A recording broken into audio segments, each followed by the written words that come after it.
So this guy, his name's Bowie, and Bowie is about to set someone on fire for stealing his iPhone.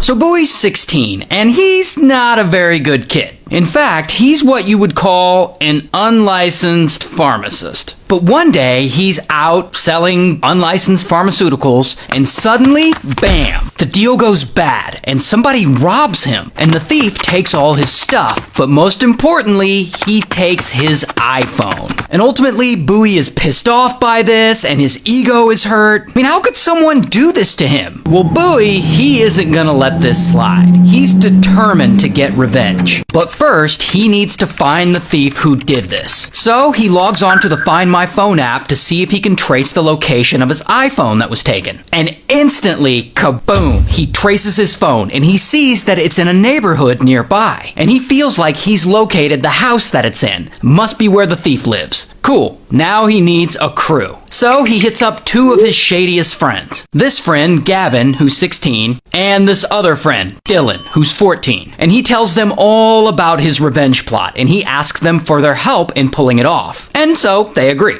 So the three of them meet up, and they start putting this plan together. They're going to break into the thief's house, douche it with gasoline, set the whole place on fire, and then, I don't know, feel joy? I don't know what comes after that. Regardless, now their plan is in motion, and they spend all their time getting prepared. They map it all out. They buy cans of gasoline. They go to a costume store and buy masks. They even look at pictures of the inside of the house online so that they can get familiar with the layout. And then, a few weeks later, the big night of revenge finally rolls around. It's 2 a.m. and Bowie, Gavin, and Dylan, they put on their masks and they put on their hoodies. And then they head over to the thief's house. And once they get there, they sneak around back. And the neighbor's camera, it actually gets some footage of them. I mean, you can actually see them here. But these guys, they're not worried. They're not going to get caught. They're in disguise. So they go around to the back door and then kaboom, they break in. And immediately they start douching the walls with gasoline. And then once they're done and the gas cans are empty, they set the house ablaze. And then as the fire starts to build up, the three boys, they make a run for it. And they disappear into the night. And it doesn't take long before this fire spreads and it engulfs the whole house. Now here's where the story gets crazy. I don't know how accurate the Find My Phone app is, but the house it led Bowie and his friends to is not the right house. The iPhone thief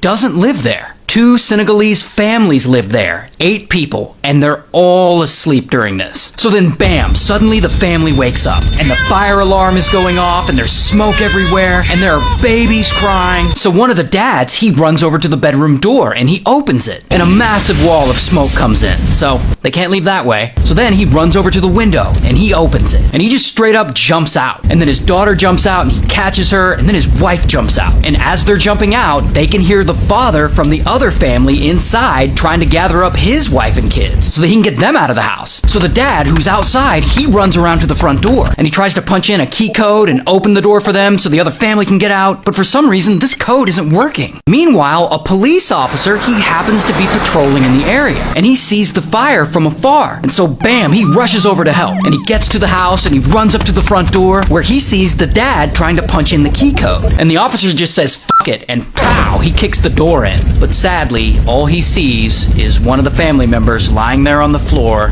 unalived. And the heat forces the officer back out of the house. So then the fire department arrives and they're battling the fire. But unfortunately, it's too late. The house, as you can see, is already ruined. And the 5 family members that were trapped inside, they don't make it.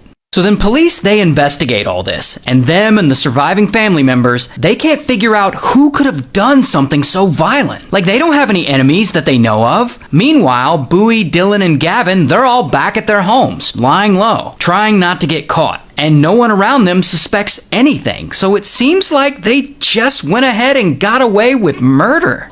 Until months go by and police, they have no leads on this. But then, during their investigation, they get an idea. they start thinking maybe this fire wasn't so random. Like maybe it was planned out. And they're thinking the arsonist probably had to use Google to Google the home address and get directions to the place or to get the layout of the inside of the house. So then police go and they get a search warrant. That warrant requires Google to turn over any account information of anyone who Googled that home address in the days leading up to the fire. And that ultimately leads police to a couple of IP addresses based in the area. Those IP addresses lead them to Bowie, Dylan, and Gavin. And so police have their suspects and boom, all three boys are arrested. So here's Bowie's mugshot, here's Gavin's mugshot, and I guess Dylan doesn't have a mugshot because he's only 14. But Dylan ultimately gets 3 years in juvenile detention and 7 years in a young inmates program, and Gavin gets 40 years in prison, and Bowie, the ringleader of the whole thing, he gets